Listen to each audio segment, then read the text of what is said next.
Racism is once again on the rise in America. You can see it. You can feel it. It's all around us. It's getting bolder. It's getting taught and programmed.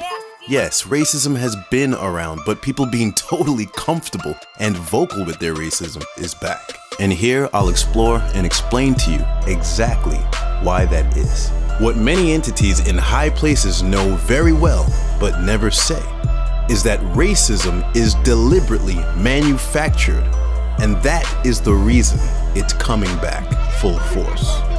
I grew up when overt racism was in decline, and there is a reason for that. It was all about the moral compass and consciousness of the people. After the civil rights movement in the 1960s, racists and white supremacists lost the public moral argument on all fronts, and they lost bad.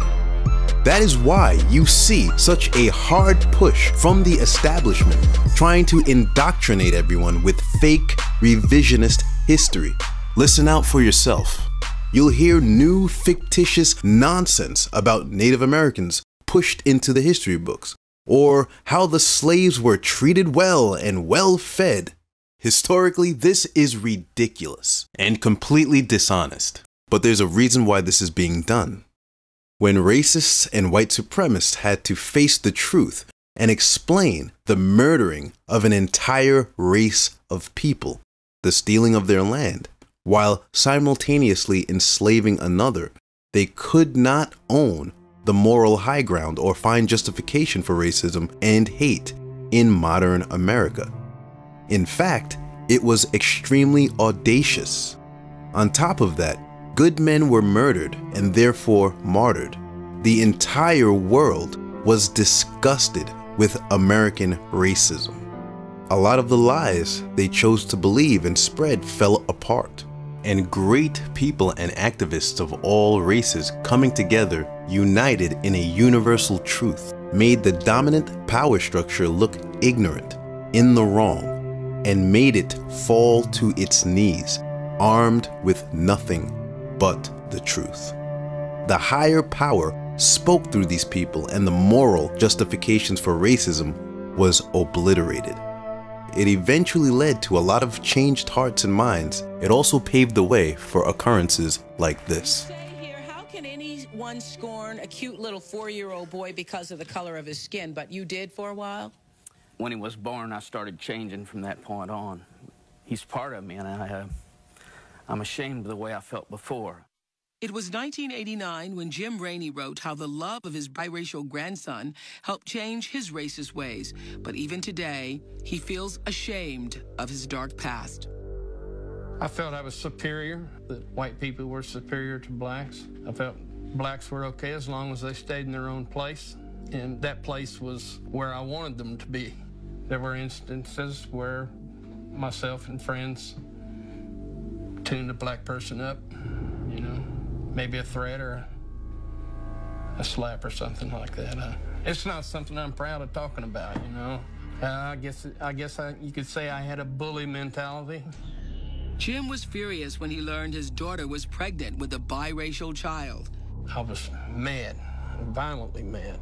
Gosh, I wanted to do a lot of things, and they were all against the law. And I wouldn't lie to you and say I didn't think about getting a gun and shooting a few people. Initially, Jim wanted nothing to do with his grandson, Seth, but something changed. He didn't know I was a racist. He didn't know how evil my mind was. He just knew I was Smokey. I was his granddaddy, and he loved me. I had to think about what I was doing, and the next thing you know, I loved him. The 4-year-old boy we first met on the show is now 26 and married with 3 children of his own. I've always looked at my granddad as just a role model in my life. You know, I love him very much and proud to have him as a granddad. 3 years ago, Jim's transformation came full circle when he and his wife adopted 2 black children into their family. These are my boys, my sons. It's amazing that a guy like myself can change. There's hope for everyone. The argument was settled. It was time to do better and be better. But that proud demon that inspires the call to racism was still there and wouldn't stay down for long. In the 1980s, 90s, and 2000s, racism was in decline because racism is stupid. And it was understood that it wasn't good to be racist or have racist attitudes. As time went on, if you were racist, you were corny. Racist had to be quiet because it was publicly frowned upon and denounced. The world was trying to heal, and more people understood things on a higher level. Well, that is beginning to change once again. Racism and being proud to be racist is back. We are regressing fast, and something is about to happen. The question is, why is racism making a comeback? Why are things seemingly getting worse now after we've come so far? Many of those reasons will be brought to light right now. Here's what's important to understand. Racism isn't natural or normal for good-natured people to adhere to. It is evil. And the spirit of racism manifests itself inside people through dark energy. In addition to that, the spirit of racism is ignited, instigated, and instilled into us by the powers that be through subliminal justifications routinely. Many of the people that you see every day aren't inherently racist. Some people are pretty wired for racism. Regardless, collectively, racism is taught and institutionalized into society by our unseen masters. If you live in America, your mind is being controlled. From politics to the sneakers you like, you are being told and programmed what to think overtly or covertly. Racism is one of those things that is programmed into us covertly through many mechanisms. The truth is that people from all walks of life are not that different.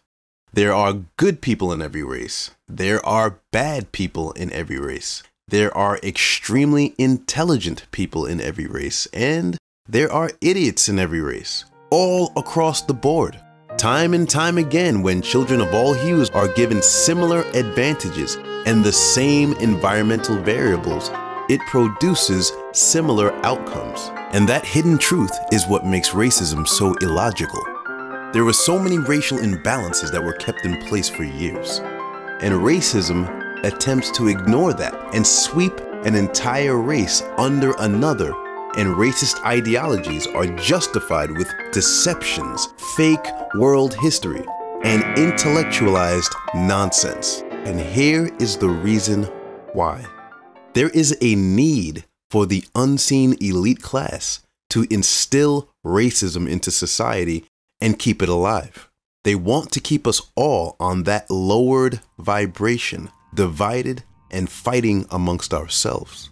So you watching this may not be racist, but make no mistake, the power structure and systems we live in always were and are racist. I have no fear of telling the truth.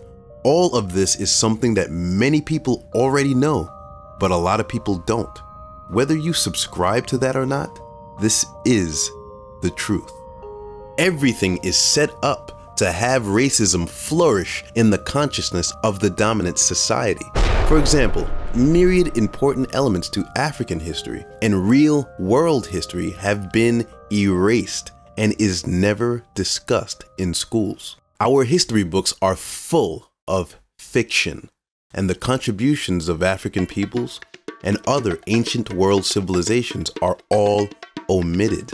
There is so much kept out of history books about ancient civilizations, African dynasties, the Moors, the Nubians, and all the art, poetry, and science that came from these civilizations. You'd be surprised to learn that many African civilizations are responsible for civilizing the world as we know it today. But we aren't taught that. Spirituality, monotheism, and a reverence for God, and living by a moral code came out of Africa. This world history is all of our history and belongs to all of us in the human family. but for an agenda, it's kept from us. For several hundred years, simultaneously with the international slave trade, was the eradication of African history and the downplaying of other civilizations. This was done because they did not want the people they planned to subordinate to have knowledge of self or pride, as proud people are harder to enslave. Nor did the elite class perpetrating the slave trade want their people to know the real history and humanity of the people they were enslaving, because the people would never stand for it if they did. They had to deceive the world and promote the notion of black inferiority so that people would develop a cognitive dissonance and not contest the colonizing of Africa and enslaving of African people and resources. The true identity of African people remains one of the world's biggest secrets. Brown-eyed people are responsible for the fact that you have electricity. Many of the components for generating and transmitting electricity were invented by brown-eyed people.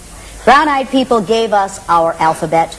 Brown-eyed people gave us our numeration system.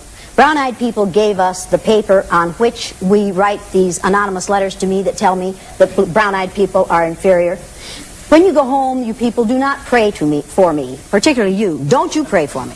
Don't worry about that. See, I don't have to worry about that. All of a sudden, you ain't going to pray for me. Now, brown-eyed people are the ones who originated or who founded every major religion on this earth. No white people have ever founded a major religion.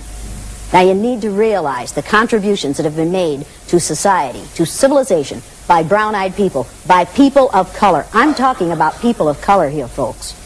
And most of us are not aware of those things because we live in a racist society and because we are educated by a racist school system that only teaches us about white contributions. And that's a fact. And if you don't like it, I'm sorry, but that's the way it is. If we would start telling the truth in schools, we would not have racism. We could cure racism in this country. This is Michael Tillinger, and I'd like to take a journey of discovery with you to look into the ancient past and see what kind of wisdom we can pick up from the ancient civilizations. Wisdom and information and knowledge that we could possibly put to the use of humankind today and into the future. And in 10 years, I can tell you that not one person has ever put up their hand to say that they are happy with what's going on in the world. So clearly we have a big problem. What seems to have become of humanity is that we've become a species with amnesia, because we know nothing about who we are, where we come from, and why we're here. And the species of amnesia seems to have spread right across the world. No matter where you are, the modern civilization today seems to suffer from the same disease. Now, how do you create a species with amnesia? It seems to me that this final assault on humanity to create a species with amnesia started around 500 years ago, when what I call the thugs from Europe started invading the free lands, the free world, invading the Americas, invading Africa and Asia and the Australias, and started taking control of the land of the native people, invading the land, planting their flags, and destroying all the knowledge that was held by those native people around the world, replacing their books, replacing their literature with Eurocentric history books, Eurocentric religions, and Eurocentric belief systems. And over a 500-year period, very smoothly, very gently, very subtly, and very cunningly created a species with amnesia, of whom we are all members of today. Why are we such a confused, misinformed, purposeless, and hateful society? Why are we so unhappy? Why are we always fighting, worrying, arguing about race? And why are things seemingly heating up now? It's because we're in a matrix. There is a spiritual war going on that most people are oblivious to, but all will learn soon enough. Many things about our society were established by the wicked, and many things in our modern society are built on a foundation of lies and a culture of racism and protecting lies is being cultivated. As far as hatred for blacks is concerned, racism was born out of a great deception that is sustained in the modern era. It has always been this way since the birth of the nation, and that is why these racist attitudes are reaching a peak. It's institutionalized. The powers that be just get better at concealing it and convincing the populace that there are no racial agendas when they are still very much in place. This is just part one. In this series, we're going to expose the truth about everything.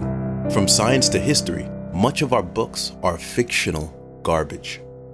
They lie to us in school. They lie to us in the media every day. They lie to us on the big screen.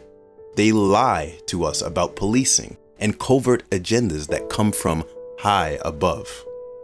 They lie to us about why things are the way they are economically. They set things up, and they lie to us about crime and real statistics. And perhaps most importantly, they lie to us about who we really are. We are nearing the end, and all things will come to light, and this will be judged. We live in a world where people rationalize lies and decide on truths that flatter the ego. That world is coming to an end. The truth is coming.